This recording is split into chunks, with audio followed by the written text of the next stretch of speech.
Hello बच्चों, स्वागत है आपका आपके अपने YouTube चैनल जिसका नाम है लर्न विद सुयोग में। और बच्चों, आज हम आपके लिए सॉल्यूशंस लेके आए हैं सेंगेज अलजेब्रा का जो चैप्टर नंबर 12 है डिटर्मिनेंट्स, उसके सिंगल चॉइस क्वेश्चन 1 to 25 का सॉल्यूशन। तो आइए बच्चों हम शुरू करते हैं। मैं क्वेश्चन नंबर 1 से शुरू कर रहा हूं। मुझे एक सीधा सा डिटर्मिनेंट दे रखा है और मुझसे पूछिए कि इसकी मैक्सिमम वैल्यू क्या होगी। वेल, बड़ा आसान है भाई। इसमें हम सिर्फ दो ऑपरेशंस लगाएंगे। R2 को अगर हम लिखते हैं R2 माइनस R1, और R3 को अगर हम लिख ले R3 माइनस R1, तो R2 को R2 माइनस R1 लिखे और R3 को R3 माइनस R1 लिखे, तो हमें देखो डिटर्मिनेंट की वैल्यू क्या मिलेगी। what we will get the value of determinant, that is 1 1 1, और उसके बाद 1 minus 1, that is 0, that is equal to sin theta, and again 1 minus 1, ये हो जाएगा हमारा 0। इसके बाद हम फर्दर इसे सॉल्व करेंगे तो ये हमारा हो गया 1 1, and this is equal to what my cos theta is. ठीक, तो इसको जब हम सॉल्व करेंगे तो 1 multiply by sine theta cos theta, और इसकी हमें मैक्सिमम वैल्यू पूछी। वेल, इसको मैं आराम से लिख सकता हूँ साइन 2 थीटा बाय 2, तो इसकी मैक्सिमम वैल्यू हो जाएगी, दैट इज ऑप्शन नंबर 2, 1/2। बड़ी आसानी से भाई हम इसे सॉल्व कर सकते हैं। क्वेश्चन नंबर 2, यहाँ पर मुझे दे रखा है p plus Q plus are is equal to 0 and a plus B plus C is equal to भी 0। सो अगर ये वाली चीज मेरी 0 के बराबर है तो मुझसे पूछी है value of determinant this. Well, अब इसको बच्चों जब आप सॉल्व करोगे तो you will get something like this, कि मैं आपको बता देता हूँ किस तरह से एक्सप्रेशन मिलेगा when ever you will solve, और आप इसको याद रखें तो बेटर है। ये मिलेगा मेरा P Q R into 3abc minus A cube minus B cube minus C cube plus abc into 3pqr minus P cube minus Q cube minus R cube. Well, इसको फिर आप इस तरह से लिख सकते हो further P Q R multiply by A plus B plus C into A square plus B square plus C square minus A B minus B C minus C. और इधर भी इस तरह से लिखा जा सकता है A B C into P plus Q plus R multiply by P square plus Q square plus R square minus P Q minus Q R minus R A. So इस तरह से इसे भी लिखा जा सकता है। जब हम इसे लिखेंगे सो ये वाली चीज भी 0 हो जाएगी क्योंकि ए बी सी 0 और ये भी 0 हो जाएगा। तो मेरा जो नेट आंसर हो जाएगा बच्चों, this will be option number 1, that is 0। तो इस तरह से क्वेश्चन नंबर 2 का सही आंसर है ऑप्शन नंबर 1, 0। क्वेश्चन नंबर 3 की तरफ बढ़ते हैं भाई। बड़ा आसान क्वेश्चन है। Alpha beta are the roots of equation, और इक्वेशन मुझे क्या दे रखी है, मुझे दे रखी है P X cube plus Q X square plus are is equal to 0, और इसके रूट्स अल्फा बीटा गामा बोले हैं। तो alpha plus beta plus gamma हमारा हो जाएगा माइनस क्यू बाय पी। और एक और इंपॉर्टेंट चीज जो कि हमें यूज करनी है, alpha beta plus beta gamma plus gamma alpha मेरा हो जाएगा 0 के बराबर, और अल्फा बीटा गामा मेरा हो जाएगा माइनस आर बाय पी के बराबर। वेल, ये वाली चीज है। अब इस डिटर्मिनेंट में आपको सिर्फ एक ऑपरेशन करना है, दैट इज C1 को लिखना है C1 plus C2 plus C3। Obvious सी बात है कि सारे के सारे जो C1 के एलिमेंट्स हो जाएंगे वो alpha beta plus gamma alpha हो जाएंगे, जिसकी वैल्यू 0 है, और इस तरह से डिटर्मिनेंट की वैल्यू 0 हो जाएगी। सो बच्चों, बढ़ते हैं क्वेश्चन नंबर 4 की तरफ। हमें क्वेश्चन नंबर 4 में दे रखा है if F X is equal to A plus B X plus C X square, और अल्फा बीटा गामा रूट्स दे रखे हैं इक्वेशन के X cube is equal to 1 के। तो हमें इसकी वैल्यू निकालनी है। वेल, अगर मुझे एफ एक्स दे रखा है, पहले जो जो भी इंफॉर्मेशन दे रखी है उसे लिख देते हैं। एफ एक्स मुझे दे रखा है A plus B X plus C X square, और उसके बाद क्या बोल रखा है कि X cube minus 1, X cube is equal to 1 है या एक्स क्यूब माइनस 1 है। X cube minus 1 is equal to 0 के 3 रूट्स दे रखे हैं, that is alpha beta gamma. तो ठीक है, इसके 3 रूट्स अगर मुझे दे रखे हैं अल्फा बीटा गामा, तो ऑब्वियस सी बात है यार, इसके क्यूब रूट्स ऑफ यूनिटी है, तो अल्फा को 1 मान लो, बीटा को गामा ओमेगा मान लो, गामा को ओमेगा स्क्वायर मान लो, है ना। अब इसमें और क्या बोल रखा है भाई, alpha beta gamma are the roots of equation, then इस पर्टिकुलर डिटर्मिनेंट की वैल्यू दे रखी है। फेमस डिटर्मिनेंट है, हमें पता है इसकी वैल्यू होती है 3abc minus A cube minus B cube minus C cube. पर भाई इसको एक तरीके से और लिख सकते हैं, इसे लिखा जा सकता है a plus B plus C into A plus B omega plus C omega square multiply by A plus B omega square plus C omega. इसे इस तरह से भी लिखा जा सकता है। ठीक है, अगर इसके तीन रूट्स ऑफ यूनिटी है तो इसे इस तरह से लिखा जा सकता है। और अगर आप इसको इस तरह से लिख सकते हो, so you can represent it in the form of, अब देखो ये यहाँ पर इस तरह से हमने लिखा, तो ए अब ये माइनस है तो ये यहाँ पे माइनस के साइन के साथ आएगा, है ना, minus of A cube plus B cube plus C cube minus 3abc को हम लिख सकते हैं। तो इसकी जो वैल्यू आएगी, इसकी वैल्यू हो जाएगी minus of F alpha into F beta into F gamma, क्योंकि भाई एक तरफ आप इक्वेशन में 1 रखिए, ओमेगा रखिए, ओमेगा स्क्वायर रखिए, तो इस तरह से हम इसे रिप्रेजेंट कर सकते हैं। सो इसका सही ऑप्शन होगा दोस्तों, that is option number 4। So this was my question number 4। मैं बढ़ता हूं आगे क्वेश्चन नंबर 5 की तरफ। If box x denote GIF less than or equal to real number under consideration और x की वैल्यू -1 से 0 के बीच में, y की वैल्यू 0 से 1 के बीच में और z की वैल्यू 1 से 2 के बीच में दे रखी है, तो वैल्यू पूछिए डिटर्मिनेंट की। वेल बच्चों में इसमें ज्यादा नहीं बताऊंगा, इसमें मैं सिर्फ आपको डिटर्मिनेंट जो है हम GIF की मदद से छोटा कर सकते हैं और वही मैं करके दे देता हूं। तो बॉक्स ऑफ x मेरा हमेशा क्या होगा, -1 से 0 के बीच में, तो -1, तो -1 प्लस -1 a1 एलिमेंट मेरा हमेशा बन जाएगा 0। y भी मेरा बन जाएगा किसके बराबर, 0 से 1 के बीच में है तो it will be equal to 0। z जो रहेगा वो मेरा 1 के बराबर हो जाएगा। बॉक्स ऑफ x भी मेरा क्या हो जाएगा, -1 के बराबर। Box of y plus 1 it will be equal to 1। Box of z again 1। Box of x मेरा हो जाएगा किसके बराबर, यस -1, मैंने आपको बताया ही है। बॉक्स ऑफ y मेरा हो जाएगा 0 के बराबर और बॉक्स ऑफ z प्लस 1 मेरा हो जाएगा 2 के बराबर। वेल आसानी से आप इसे सॉल्व कर सकते हो यार, ये हो जाएगा 1 इंटू -1 दैट इज 1, तो इसकी वैल्यू 1 के बराबर आएगी और 1 मेरा बॉक्स ऑफ y है, तो इसका ऑब्वियस सी बात है ऑप्शन नंबर 2 जो रहेगा, this will be the correct option ना। y की वैल्यू बॉक्स ऑफ z है 1 के बराबर, तो इसका जो करेक्ट ऑप्शन रहेगा this will be option number 3। So this was very easy question. मैं बढ़ता हूं क्वेश्चन नंबर 6 की तरफ। क्वेश्चन नंबर 6 में मुझे क्या दे रखा है दोस्तों, क्वेश्चन नंबर 6 में मुझे दे रखा है a की वैल्यू कुछ इस तरह से दे रखी है, cos theta plus iota sine theta, b की value cos 2 theta minus iota sine 2 theta और c की value cos of 3 theta cos 3 theta plus iota sine 3 theta. और वही मेरा फेमस डिटर्मिनेंट दे रखा है जिसको हम इवेल्युएट करके निकाल लेते हैं 3abc minus A cube minus B cube minus C cube is equal to 0। Further हम इसे जब फैक्टराइज करेंगे तो minus of A cube plus B cube plus C cube minus 3abc 0 के बराबर होगा। मतलब इसे लिखा जा सकता है a plus B plus C into A square plus B square plus C square minus A B minus B C minus C A is equal to 0।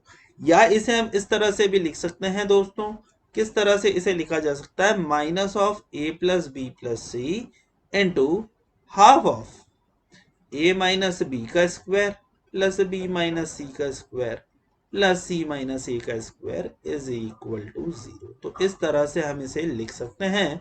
और अगर हम इसे इस तरह से दोस्तों लिख सकते हैं, तो यहां पर क्या पूछा गया है फिर मुझसे, ए बी और सी की वैल्यू पूछी गई है। तो हमें से पूछा है कि थीटा क्या होगा, तो वेल दो ही कंडीशन हो सकती है दोस्तों, या तो a plus B plus C is equal to 0 हो या a is equal to B is equal to C हो। आप दोनों के लिए सॉल्व कीजिए। अगर आप दोनों के लिए सॉल्व करेंगे तो a plus B plus c आपको 0 के लिए सिचुएशन नहीं आएगी, तो a is equal to B is equal to c की हमारी सिचुएशन आएगी, जिसको सॉल्व करने पे हमें ऑप्शन नंबर 3 मिलेगा। ठीक है, so when you will solve you will gate option number 3। यहां तक मैंने आपको बता दिया। अब आपको ए बी सी के लिए दो चीज जीरो करनी, मतलब cos theta plus cos 2 theta plus cos 3 theta और sin theta minus sin 2 theta plus sin 3 theta, दोनों को 0 के बराबर प्रूफ करके देखना है कि क्या ये हो रहा है। अगर नहीं हो रहा है तो फिर ये तीनों दोनों के दोनों बराबर होने चाहिए, a is equal to B is equal to c, और ये बराबर 4k प्लस 1 पाई पर ही आएंगे। सो इस तरह से हम क्वेश्चन नंबर 6 कर सकते हैं। क्वेश्चन नंबर 7 में मुझसे कुछ इस तरह से डिटर्मिनेंट बोला है x raise to power n, x raise to power n by 2, और बोला है कि जब हम इसे एक्सपांड करेंगे तो हमें ये मिलेगा। तो इसमें पूछी हुई है कि n की वैल्यू क्या होगी। वेल बच्चों, मैं यहाँ पर शुरुआत करता हूँ, बड़ी चीज नहीं है। यहाँ से r1 से मैं x raise to power n common ले सकता हूँ, r2 से y raise to power n और r3 से z raise to power n। तो इसे हम लिख सकते हैं x raise to power n into Y raise to power n into Z raise to power n। फिर मेरा फेमस डिटर्मिनेंट बन गया 1x X square X cube, 1y Y square Y cube और 1z Z square Z cube. इसको भी हम लिख सकते हैं, इसको लिख सकते हैं x minus Y into X Y minus Z into Z minus X into ये मेरा हो जाता है X Y plus Y Z plus Z X, और इसकी वैल्यू मेरी किसके बराबर है, इसकी वैल्यू मेरी जो है ये एक्चुअली में मुझे दे रखा है और मुझसे बोल रखा है this is equal to my X minus Y into Y minus Z into Z minus X into 1 by X plus 1 by Y plus 1 by Z. Well इसको जब हम सॉल्व करेंगे तो ये हमारा आपस में कैंसिल हो जाएगा, और x raise to power n, y raise to power n, z raise to power n की हम क्या वैल्यू रखें कि ये वाली चीज हमारी इक्वल टू हो जाए व्हाट दिस। तो ऑब्वियस सी बात है, अगर मैं n की वैल्यू -1 रखूंगा तो I will get this expression. तो यहाँ पर n की वैल्यू होनी चाहिए -1। Yes, the option is -1। The right option is option number 2। और इस तरह से हमने ये वाला क्वेश्चन कर लिया। बच्चों क्वेश्चन नंबर 8 में हमें दे रखा है व्हेन द डिटर्मिनेंट, इस तरह से एक डिटर्मिनेंट दे रखा है is expanded in the powers of sin x then the constant term in that expression is. Well मतलब हमें इसको sin x के टर्म्स में एक्सपांड करना है, तो बेटर है कि सारे के सारे डिटर्मिनेंट्स को ही हम चेंज कर ले किसमें, sin x के फॉर्म में। तो वेल अगर मैं इसकी बात करूं तो यहाँ पर cos 2x को 1 माइनस 2 साइन स्क्वायर एक्स लिखा जा सकता है, साइन स्क्वायर एक्स को साइन स्क्वायर एक्स लिख सकते हैं। cos 4x को हम जरा देख लेते हैं क्या लिखना है हमें। तो cos 4x को लिखा जा सकता है 1 minus 2 sine square 2x। Well तो इसे फिर फर्दर लिखा जा सकता है 1 माइनस साइन 2x को हम 2 साइन x cos x लिख सकते हैं। तो 1 को 2 साइन x cos x अगर हमने लिखा तो ये हो जाएगा हमारा 2 multiply by sign 2x that is 4 sine square x cos square x। और इसको जब हम लिखेंगे तो ये हमारा हो जाएगा 1 माइनस 8 साइन स्क्वायर एक्स, और cos स्क्वायर एक्स को लिख सकते हैं 1 माइनस साइन स्क्वायर एक्स। ठीक है, तो ये मेरा एक्चुअली में हो जाएगा 1 minus 8 sine square X plus 8 sine raise to power 4x। So ये मेरे cos 4x की वैल्यू आ गई।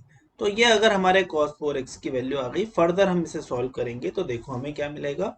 तो वेल सारे के सारे टर्म्स जो है साइन स्क्वायर एक्स की, इनको हम उसी फॉर्म में लिख लेते हैं।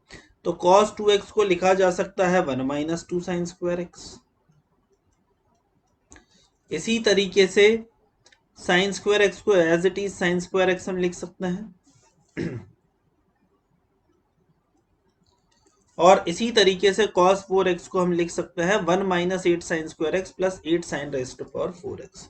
सो it is equal to 1 minus 8 sine square X plus 8 sine raise to power 4x। ठीक है, फर्दर हम इसे सॉल्व करेंगे तो ये हमारा साइन स्क्वायर एक्स हो जाएगा, और ये मेरा हो जाएगा 1 minus 8 sine square X plus 8 sine raise to power 4x।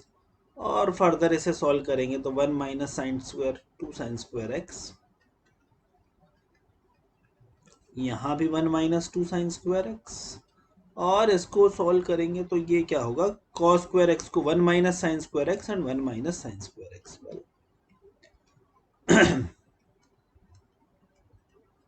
अब मुझसे पूछा है कि इसके एक्सपांशन में कांस्टेंट टर्म चाहिए, तो भाई सारे साइन स्क्वायर एक्स को 0 कर देते हैं और मुझे इस डिटर्मिनेंट की सिंपली वैल्यू निकालनी है, that is 1 0 1 then 0 1 1 then 1 1 1। Well इसकी अगर मैं वैल्यू निकालूंगा तो लेट्स सी क्या आता है। ये आ जाएगा 1 इंटू 1 माइनस 1 0 और 0 1 1 टू माइनस 1 मेरा आंसर आ जाएगा। तो इसका जो कांस्टेंट टर्म आएगा that will be option number 3 that is -1। So yes, question number 8 का सही ऑप्शन है बच्चों ऑप्शन नंबर 3 -1। मैं बढ़ता हूं क्वेश्चन नंबर 9 की तरफ। मुझे बोल रखा है, if the determinant of order 3 × 3 is found by using the numbers 1 or -1, then the minimum value of determinant is, well, मतलब सारे के सारे एलिमेंट्स मेरे 1 और -1 है। इसको करने के कई सारे तरीके हैं, मैं आपको एक तरीका बताता हूँ। एक बेस्ट तरीका ये है कि हम इसको इसी तरीके से लिख लें, A11, A12, A13, A21, A22, A23 और इसे लिख देंगे A31, A32, A33। ये मेरा एक टिपिकल डिटर्मिनेंट होता है। अब अगर मुझे इसको वैल्यू निकालनी है तो मैं एक काम करता हूं कि दो एलिमेंट्स को मैं जीरो बना देता हूं। तो मैं इसको कुछ इस तरह से लिख सकता हूं, C2 को अगर मैं चेंज करूं, C2 minus A12 minus A11 upon A12, तो यस, इसको C2 को मैं इस तरह से लिखूं कि C2 into A12 upon A11 C1, और C3 को अगर मैं चेंज करूं, C3 माइनस A12 था, तो यस, इसको भी लिख सकता हूं A13 अपॉन A11 C1। तो देखो मेरा जो डिटर्मिनेंट रहेगा वो घट के किस में हो जाएगा, ये मेरा डिटर्मिनेंट किस में चेंज होगा, हम इसको समझ सकते हैं। तो जब हम इसको भाई सॉल्व करेंगे तो देखो मुझे क्या मिलेगा, ये A11 तो मेरा A11 ही रहेगा, और बाकी जो वैल्यू है मेरी A12 minus A12 minus A12 upon A11 into 0, तो ये दोनों एलिमेंट्स मेरे हो जाएंगे 0। ठीक है, मुझे इनसे कोई मतलब नहीं है, मुझे इन दोनों से मतलब है, हम देखने के लिए। तो इसे मैं लिख सकता हूं A22 minus A12 upon A11 into C1। What is C1? C1 is again my A21। Well, ये मेरा A21 के बराबर है। ठीक है, और इसी तरह से मैं इसे भी लिख सकता हूं A23 minus A12 upon A11 into A31, और इसी तरह से C3 को हम लिख सकते हैं A23, yes, C3 is my A23 minus A13 upon A11 into A21, और इसे भी लिखा जा सकता है A33 minus A13 upon A11 into A31। Yes, तो ये मैंने लिख लिया अभी। अब मुझे इसकी मिनिमम वैल्यू चाहिए। अब अगर मैं इन पर्टिकुलर टर्म्स की बात करूं तो ये सारे के सारे टर्म में 1 या -1 ही है, जैसा कि मुझे क्वेश्चन में दे रखा है। अगर ये इसमें -1 है और मुझे इसका मिनिमम सम चाहिए, तो मिनिमम सम क्या हो सकता है? वेल, ये 1 हो सकता है, ये 1 हो सकता है, या ये -1 हो सकता है, ये -1 हो सकता है ना। तो 1 -1 0 हो जाएगा, -1 -1 -2 हो जाएगा, तो -2 मल्टीप्लाई बाय -2, तो ये मेरा हो जाएगा -2 multiply by -2, that is equal to 4। और इसको भी मैं माइनस करूंगा तो ये भी मेरा ऑब्वियस सी बात है कि ये 0 हो जाना चाहिए, और फिर इसको मैं मल्टीप्लाई करूंगा A11 से, तो ये मेरा -4, A11 मेरा -1 है, तो ये मेरा -4 आ सकता है।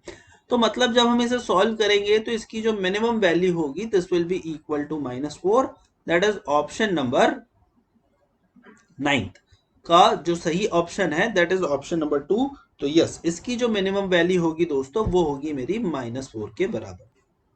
बच्चों, बढ़ते हैं क्वेश्चन नंबर 10 की तरफ। क्वेश्चन नंबर 10 में मुझे दे रखा है, if A B C are the angles of triangle then the value of, इस पूरे के पूरे डिटर्मिनेंट की पूछी।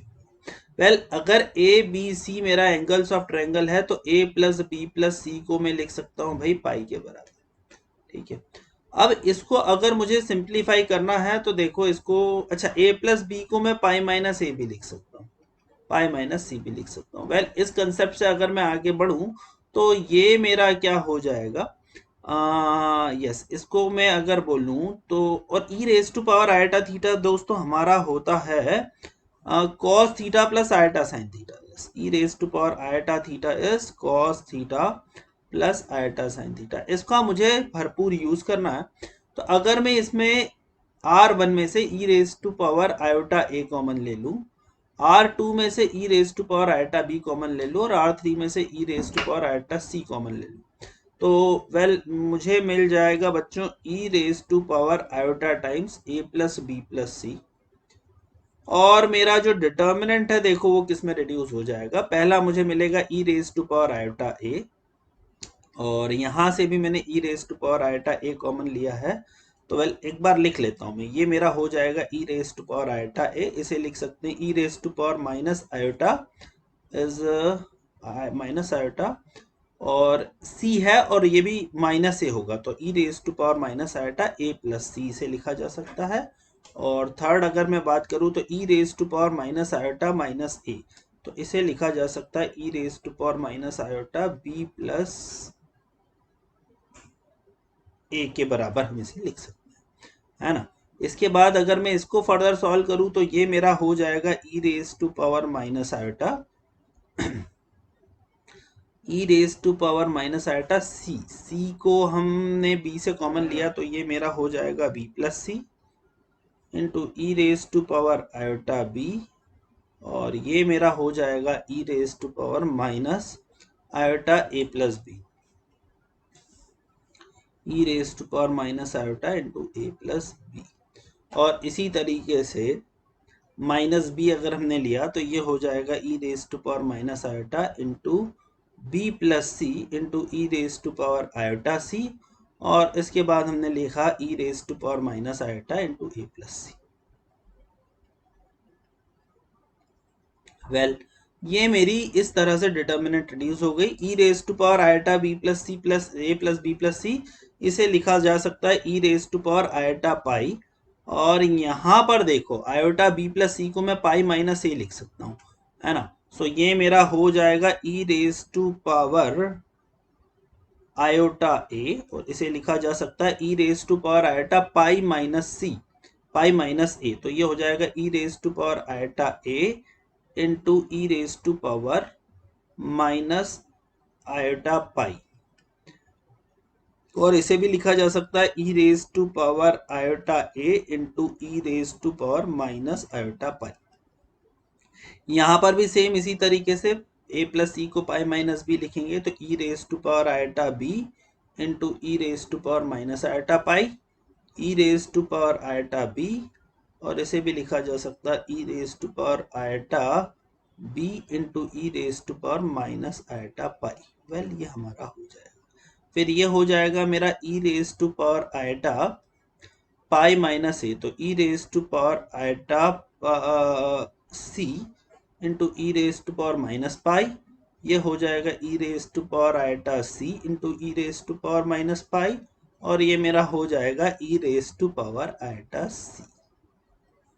ठीक है, तो ये हमारा हो गया। इसको हम फर्दर सॉल्व करेंगे e raise to power iota a B c, तो a plus B plus c हमारा अगेन पाई हो जाएगा, तो ये मेरा हो गया ई रेज टू पावर आयोटा 2 पाई, और यहाँ पर देखो भाई मुझे मिला 1, इधर मुझे मिला e raise to power minus iota pi, और ये मुझे मिला e raise to power minus iota pi.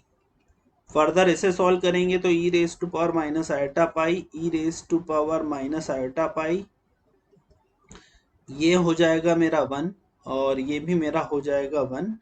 Here we will get e raised to power minus iota pi, और here we will also get e raised to power minus iota pi. Iota pi होता है cos of pi minus pi plus cos of plus sin of pi, तो ये सब -1 के बराबर हो जाएंगे।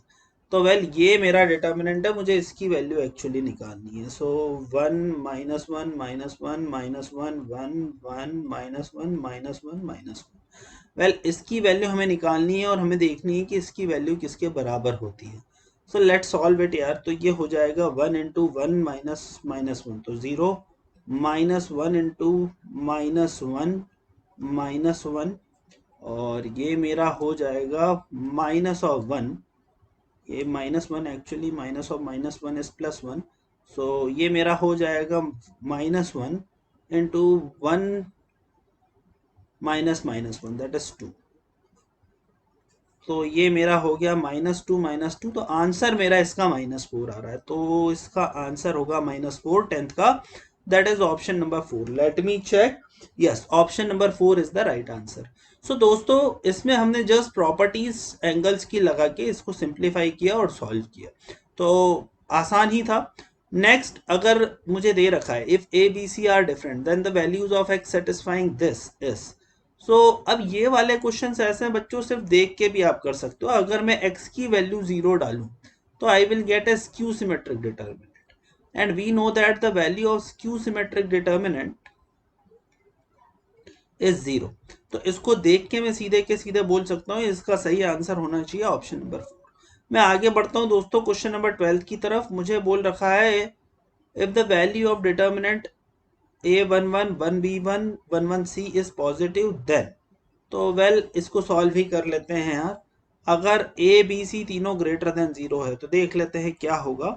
तो अगर इस डिटर्मिनेंट की वैल्यू पॉजिटिव है तो लेट्स सॉल्व दैट। तो ये मेरा हो जाएगा a into B C minus one into C minus one plus one into one minus B, और ये ग्रेटर देन 0 हमें बोल रखा है। वेल इसको हम सॉल्व करेंगे तो ये मेरा हो जाएगा a B C minus a minus c minus b, तो minus of A plus B plus c, और ये क्या हो जाएगा plus one that is 2 is greater than 0।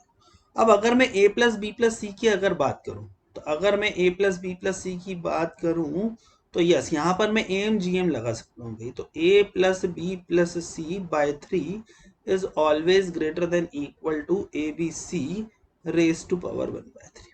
तो a plus B plus C is greater than equal to 3 into A B C raise to power 1/3, और 3 raise to power A B C 1/3 से लिखा जा सकता है। तो वेल इसे कुछ इस तरह से लिखा जा सकता है A B C minus 3 into A B C raise to power 1/3 plus 2 is greater than 0।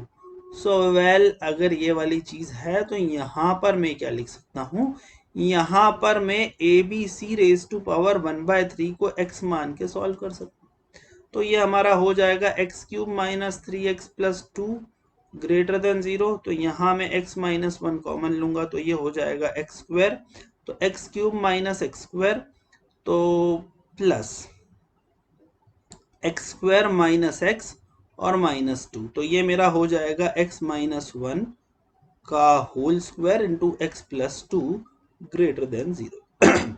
तो अगर ये ग्रेटर देन 0 है तो ए बी सी या तो 1 के बराबर होगा या ए बी सी हमारा किसके बराबर होगा, -2 के बराबर। तो ए बी सी को अगर मैंने 1 के बराबर ले लिया दोस्तों तो एक ग्रेटर देन 0 नहीं होगा, एग्जैक्ट 0 हो जाएगा। तो ए बी सी को अगर मैं -2 के बराबर लूं, तो ए बी सी को अगर मैं -2 के बराबर लूं तो यहाँ पर एक सिंपल सी चीज आएगी, A B C raise to power 1/3 is greater than -2।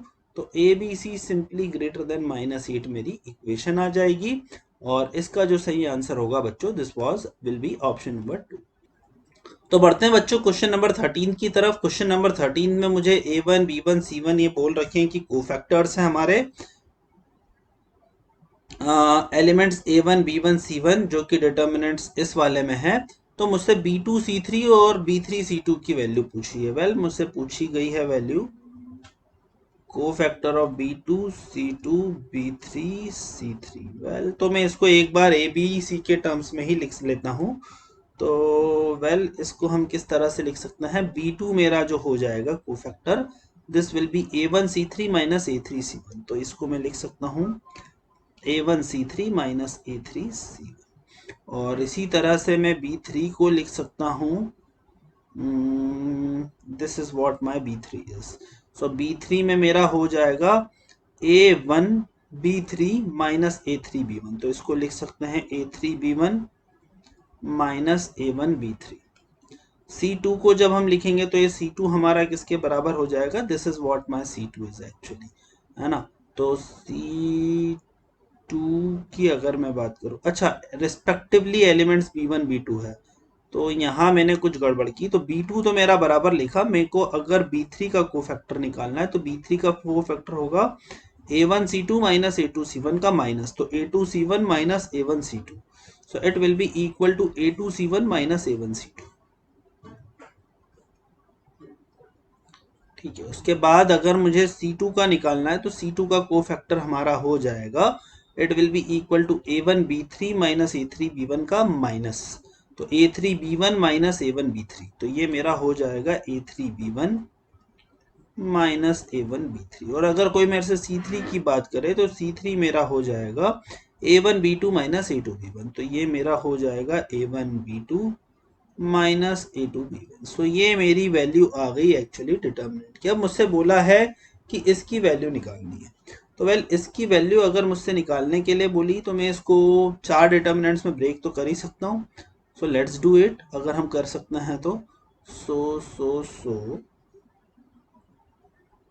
Well इसको मैं माइनस करके लिख सकता हूँ A1C2 minus A2C1, the only purpose इसकी मैं कुछ कॉमन ले पाऊँ, तो इसे मैं लिख सकता हूँ A1C3 और इसे मैं लिख सकता हूँ माइनस A1C2, और इसे मैं वैसा का वैसे ही रहने देता हूँ A3B1 माइनस A1B3, और ये हो जाएगा A1B2 माइनस A2B1। और प्लस में अगर इसको लिखूं तो प्लस में मैं क्या लिख सकता हूँ, ये मेरा हो जाएगा माइनस A3C1 और ये हो जाएगा A2C1 और ये हो जाएगा A3B1 माइनस A1B3 और ये हो जाएगा मेरा A1B2 माइनस A2B1। तो ये हमारा हो गया। इसको हम कॉमन ले सकते हैं A1 से, और इसको हम फर्दर हम सिंप्लीफाई भी कर सकते हैं। सो इसको हम किस तरह से सिंप्लीफाई कर सकते हैं देखिए आप लोग, तो इसको मैं फर्दर लिख सकता हूँ A1C3 माइनस A1C2 और इसे मैं लिख सकता हूँ माइनस A1B3 और A1B2 plus A1C3 A1C2 sorry minus A1C2। यहाँ पर मैंने A1 वाले टर्म्स कॉमन ले लिए थे, तो अब मैं लिखूंगा A3B1 एंड माइनस A2B1, है ना।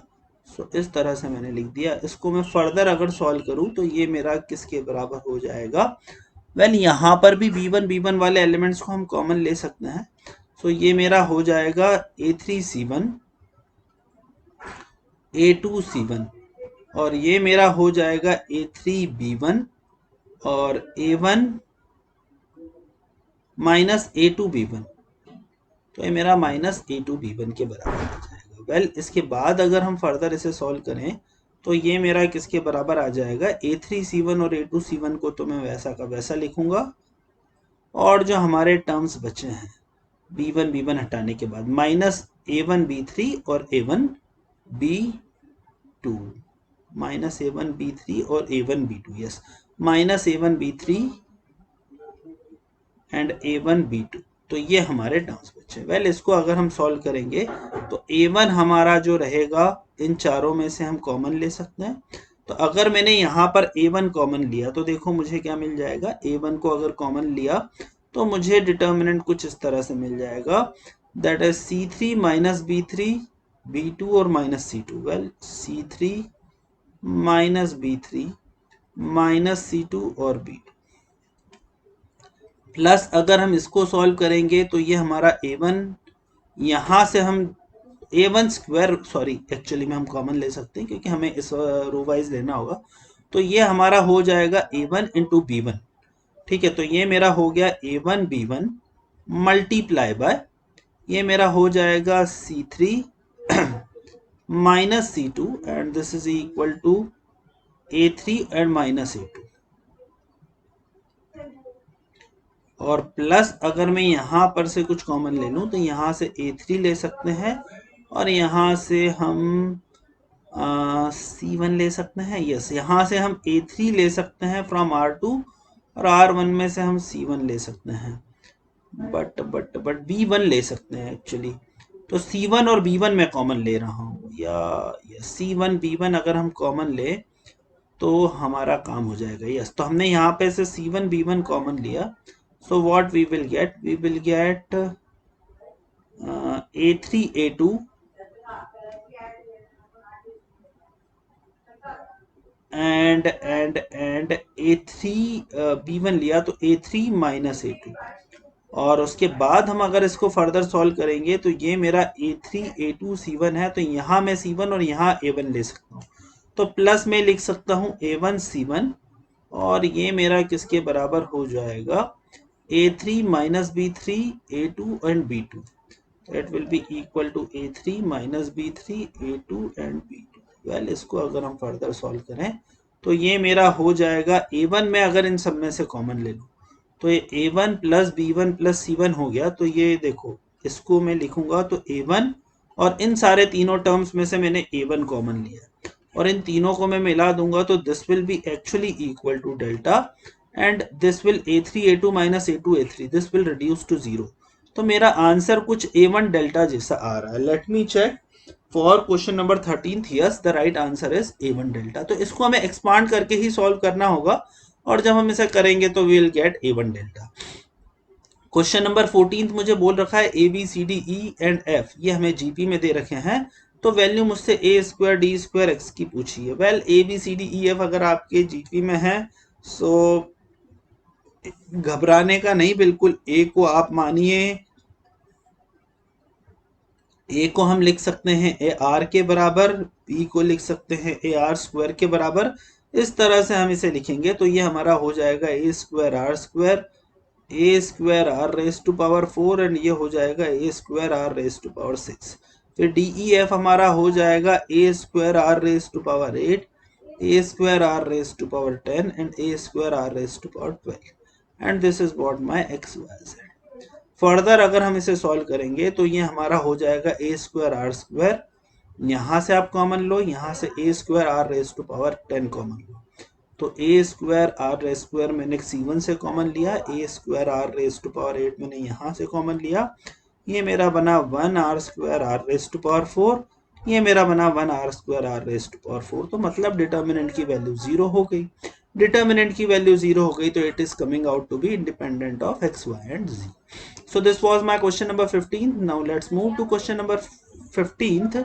X square plus 2, 2x plus 1, 2x plus 1, x plus 2 ये डिटर्मिनेंट बोल रखा है तो यहाँ पे इसकी वैल्यू पूछी हुई है, x लेस देन 1 दे रखा है। यार बड़ी आसानी से सॉल्व करना है आपको। यहाँ पे R2 को ले लो, R1 को आप ले लो R1 माइनस R2 और R2 को आप लिख लो R2 माइनस R3।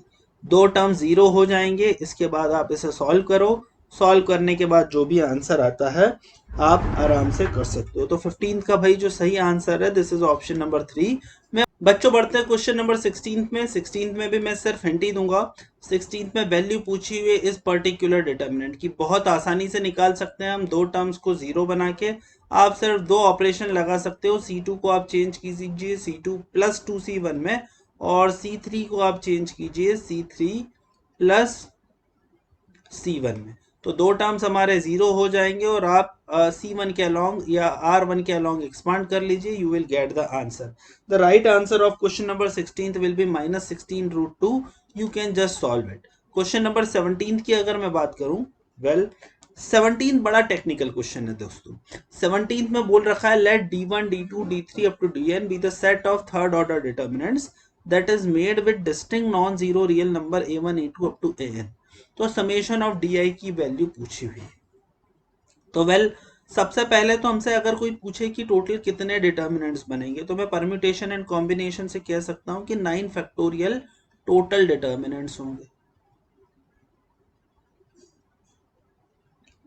तो वेल 9 फैक्टोरियल टोटल डिटर्मिनेंट्स होंगे। तो भाई अगर मैं मान लो कि डिटर्मिनेंट में 2-3 रो ही फिक्स कर लो कि भाई रो का ऑर्डर ये होगा, मान लो कोई भी मैंने एक रो का ऑर्डर फिक्स कर लिया।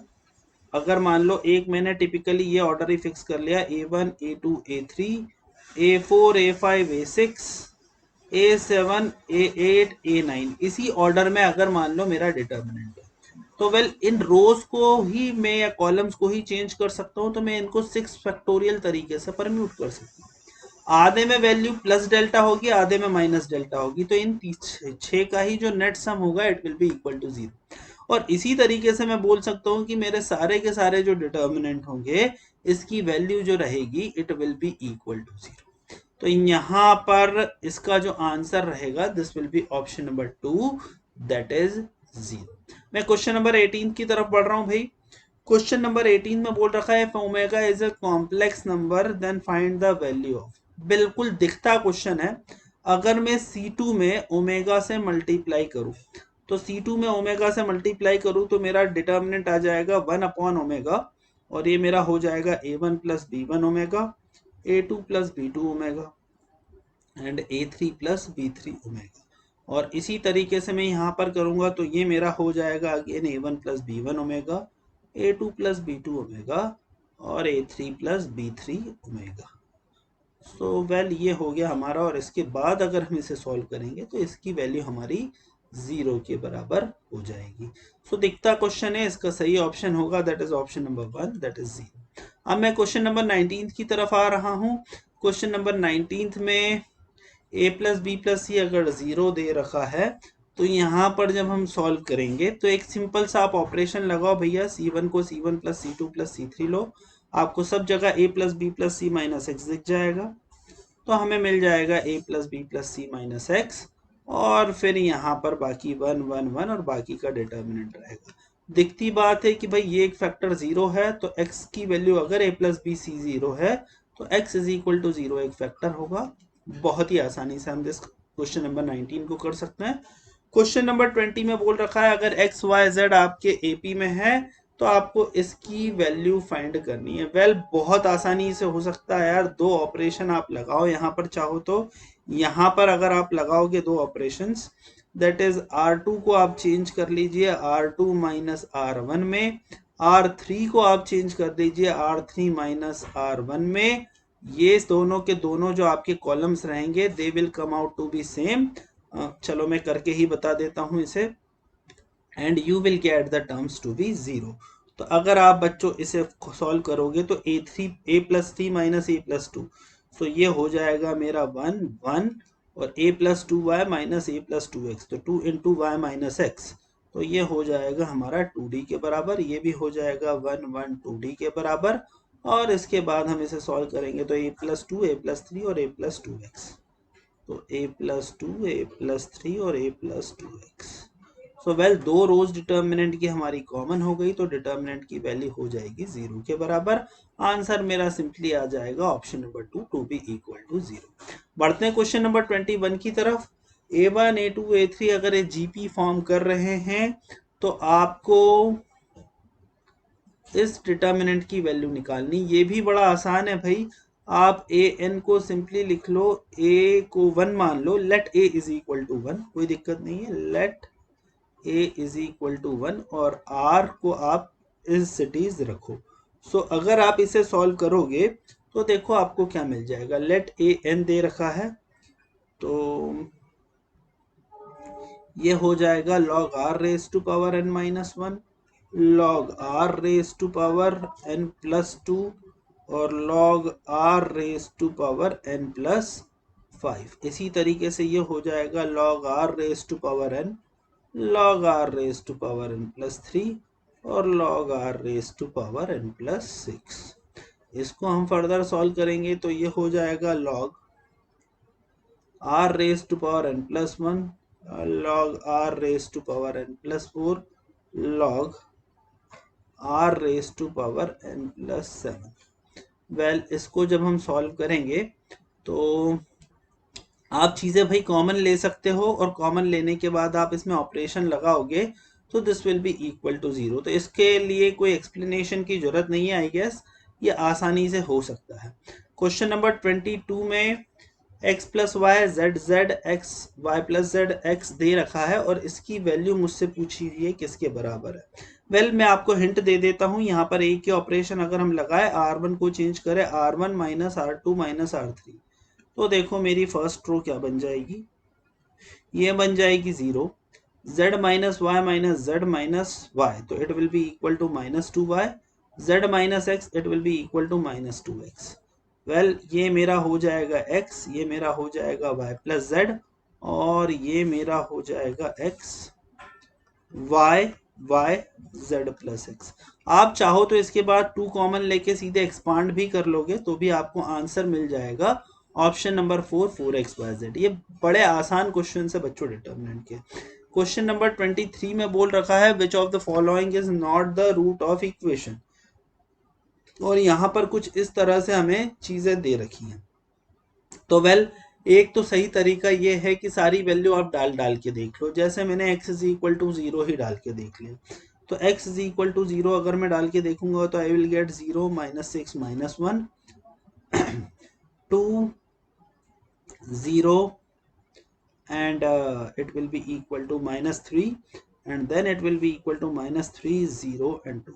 और भाई इसको सॉल्व कर लो, इसको सॉल्व करके देखो क्या आंसर इसका 0 के बराबर आ रहा है क्या, मुझे तो नहीं दिख रहा, आ रहा है -2 इंटू 18 सॉरी -2 इंटू 12 या इसी के अलॉन्ग हम सॉल्व करें तो this will be equal to 6 into 4 -9, तो इसका आंसर -30 आ रहा है, तो ऑब्वियस सी बात है 0 जो रहेगा it is not the root, तो मैं सीधे ही ऑप्शन नंबर 2 पे क्लिक कर दूंगा, यही मेरा सही ऑप्शन है। कई तरीके से हो सकता है, इसको फैक्टराइज करके आप कर ही सकते हो, but this is one of the way. अब मैं क्वेश्चन नंबर 24 की तरफ जाऊं तो 24 भी बच्चों आसान है, इसे हम दो डिटर्मिनेंट में ब्रेक कर सकते हैं, के ए के बी के सी के स्क्वायर 1 1 1 प्लस इसे हम लिख सकते हैं के ए के बी के सी